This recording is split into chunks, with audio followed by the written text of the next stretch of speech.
Assalamualaikum warahmatullahi wabarakatuh. Sampurasun tepang deui sareng simkuring Raffi Febriansyah dina program Warta Sunda. Aya warta naon wae dinten ayeuna teh, mangga urang saksikeun warta salengkapna. Kereta anjlok nomor KA 2473 rute Manggarai Bukit Duri lumangsung di antara stasiun Manggarai Sudirman. Rebo, tanggal genep bulan 4 2018 sekitar jam 15.00 waktu Indonesia bagian barat. Akibatna sejumlah perjalanan kaganggu kereta relasi Bogor ka Tanah Abang jeung Jatinegara kitu oge sabalikna pikeun sementara waktu teu bisa dilakukeun. Kereta relasi Bogor jeung Bekasi nuju ka Jakarta sabagian ngan ukur bisa dioperasikeun tepi Manggarai jeung sabagian tetap bisa dilanjutkeun perjalanan nepi ka Jakarta kota.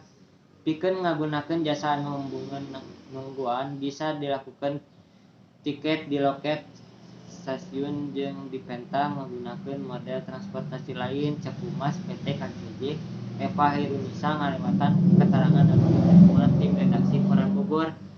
Manehna oge menta penumpang anu merhatikeun kasalamatan sewang-sewangan jeung deui henteu maksakeun naek kereta lamun geus pinuh.